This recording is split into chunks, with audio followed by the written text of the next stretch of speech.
Oh man, Kyrie Irving is out for the year with a torn ACL. It was just reported a couple hours ago that on the play where Kyrie slipped in the first quarter, he ended up tearing his ACL, and this is awful. The Luca trade looks way worse now, just because at least Luka's playing now. I mean, you traded Luka for Anthony Davis. He gave you a great debut game, but he ended up getting hurt, and he's been out for some weeks now. And I don't even know what his timeline is anymore for when he comes back. Um, it says, yeah, on Thursday, February 21st, he will have his left adductor strain reevaluated in 2 weeks. Um, we haven't really heard anything about him. Daniel Gafford was out for like 6 plus weeks. Derek Lively, I think, is out until at least the playoffs. But with the way they're looking, they might not make it. Yeah, Gafford had a grade 3 right MCL sprain, which will keep him out for at least 6 weeks. And this was updated February 13th, so he's still got some time on that one.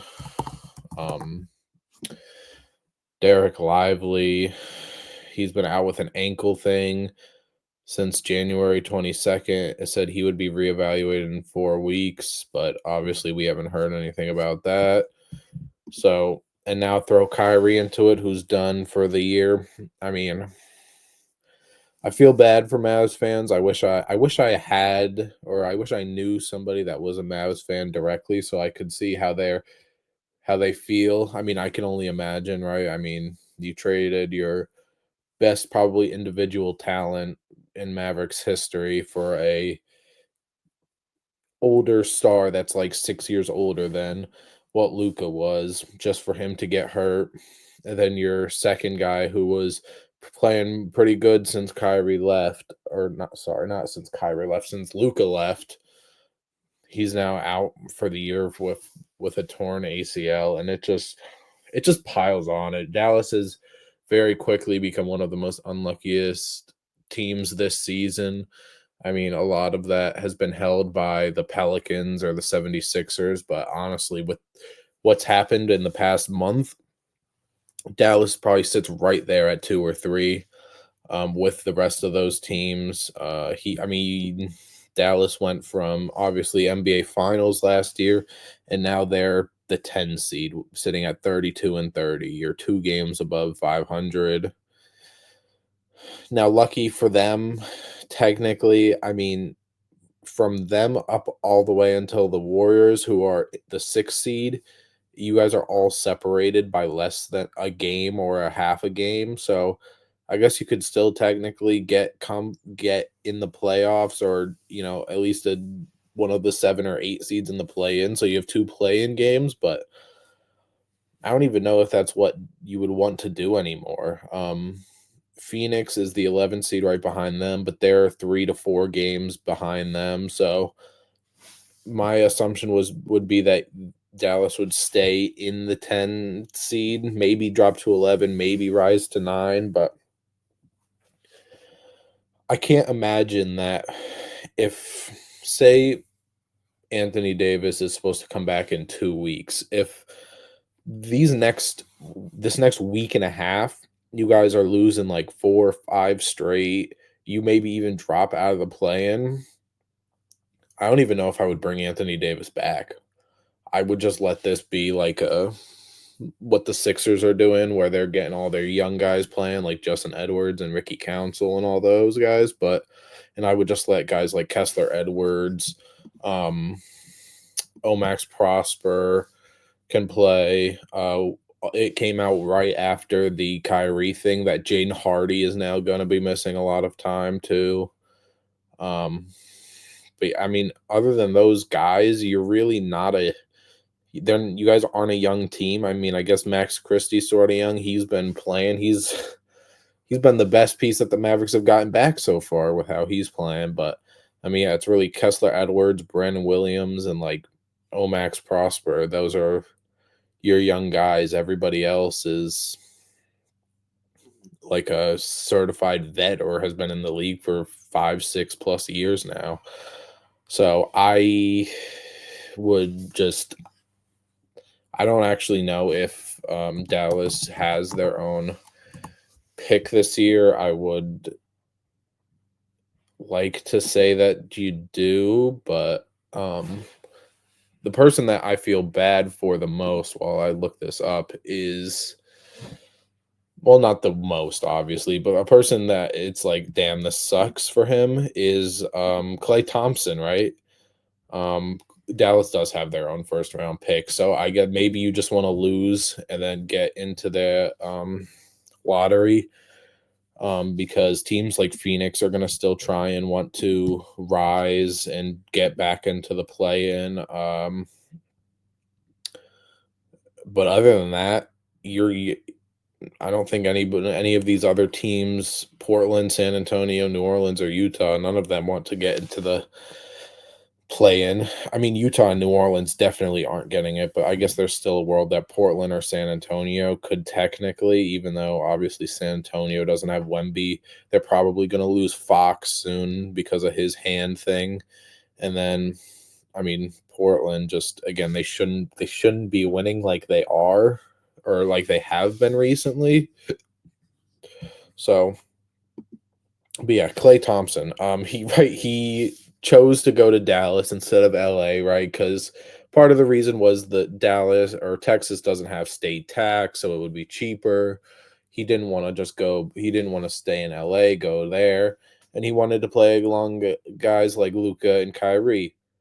Kyrie's out for the year. Luca's on the team that he decided to not go to, so that sucks. And he's really gonna be. I don't even know what you do with this lineup now. I mean, it's probably gonna be like Spencer Dinwiddie, Clay Thompson, Najee Marshall. I mean, PJ Washington if he's back or if he is gonna be playing, and then like right, you've been playing or yeah, you've been playing pretty much Kessler Edwards at your five because you don't have anyone. Although the Dallas did just sign Kai Jones, and he had a really good first game, bringing energy. And I guess if you're gonna have all these injuries, that's a guy that would probably be fun to watch. And then you have like six men Max Christie, Dante Exum will still play. And who knows? I don't even know when Caleb Martin comes back. I don't think he's actually played yet for Dallas. Um, Yeah, he hasn't played for Dallas yet, but it says he day-to-day hip updated on March 3rd. So, I mean, we'll see. Again, he's not really going to add any value because you Dallas probably shouldn't be winning. And as rough as it is for Mavericks fans, I mean, I don't really know how you just shake it off or be, okay with maybe getting a lottery pick because he went from a team that won one game in the NBA Finals to now maybe missing the play-in because of what your GM and what your GM did with your star player, and then just injuries with everything else that you've had, but pretty much besides Clay Thompson. And obviously Clay Thompson isn't gonna lead or carry you to anything, especially on his own. So I don't I don't really know how you go about this. Mainly because I'm not a Mavericks fan, I'm a Celtics fan, and I couldn't imagine, like, if we traded Tatum for I don't even know what the equivalent would be, but if we traded Tatum for someone that was older and not as good of a player as he is right now, I mean, it would be awful. I mean, the Celtics are different. The Celtics have more to them than the Mavericks do, but say that the Mavericks off season is going to be the one that I'm probably the most interested in seeing what's going to happen with them. Are they going to get a third guy like Kevin Durant? I don't even know if the money would work with that. But on the Hoops All In episode we do weekly, Rolls was talking about getting KD to Dallas, when we were talking about if KD is going to be when KD leaves Phoenix this offseason, most likely. Again, I believe the Mavericks are a first apron team, so he would probably have to move guys out of there for that to happen if it even can. But when you do have everyone healthy, although you might not, Kyrie probably won't be ready for the start of the season. Most likely, he probably won't be ready until probably Thanksgiving or Christmas time next year would be my assumption. But um, you're probably going to get rid of Gafford, I would assume, in a trade to get maybe like another kind of guard that you like more because I mean, Clay Thompson has been right. He was playing the three when Luca and Kyrie were there, but again, Clay Thompson is a great player to have when you have other valuable players around them and other ball dominant people. And if you don't have Kyrie, you don't have that on this team anymore. I mean, Spencer Dinwiddie sure can be, but he shouldn't be starting for a team that wants to be a contender or a deep playoff team. Jaden Hardy's still a young guy, but even when he comes back, who knows what he will do? I don't even know how much he's been playing this year. I know he's been playing, but what he really has contributed: 8 points, a rebound, and an assist, 38% from three. But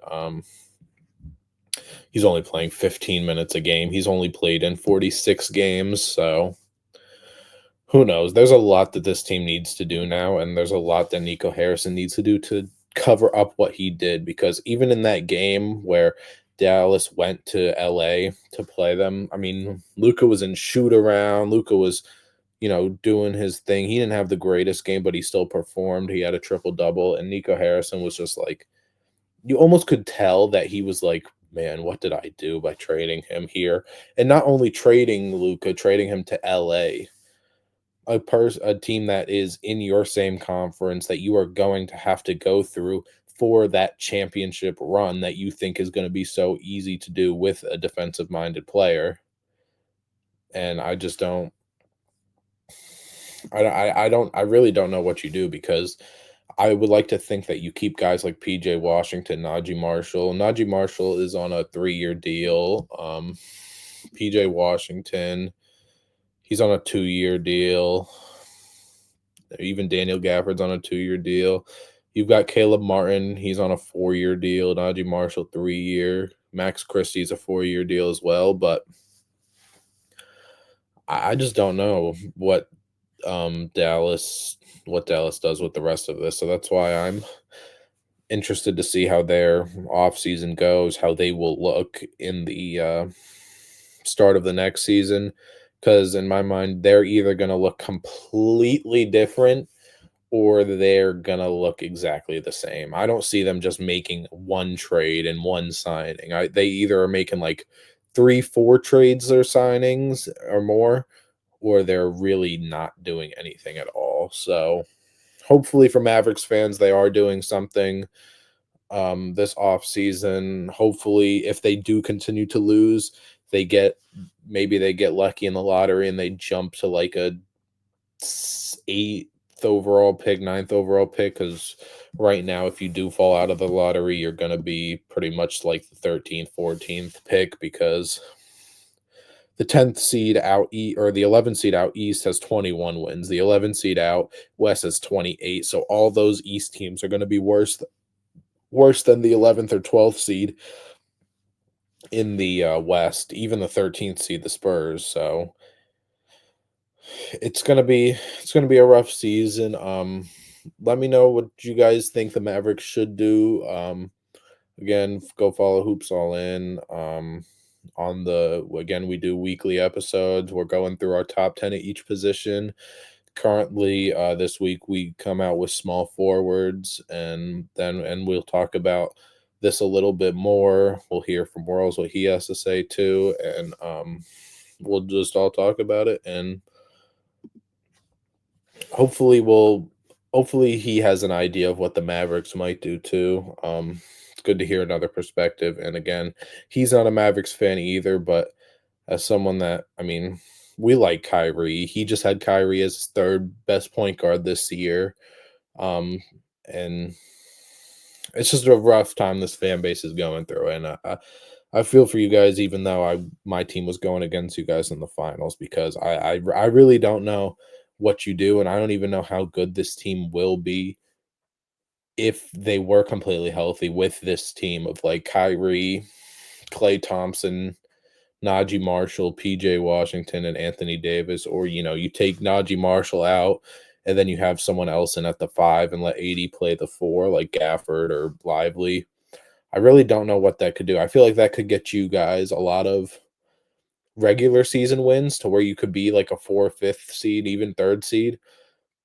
But I don't think you guys match up great in the playoffs unless you go against maybe like a Nuggets because you'll have a bunch of big men to throw at Jokic or like a Rockets or something like that where you can use the big men size against you. But a lot of the teams out east, I mean, or not out east, out west, like OKC, Chet can stretch the floor better than Anthony Davis or Derek Lively can.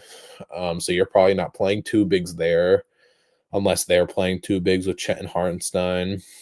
The Lakers, I mean, you could probably dominate on the inside with them not having much of a big man, but I'm sure they're going to upgrade that this offseason too. Memphis has Jaren, he can stretch the floor.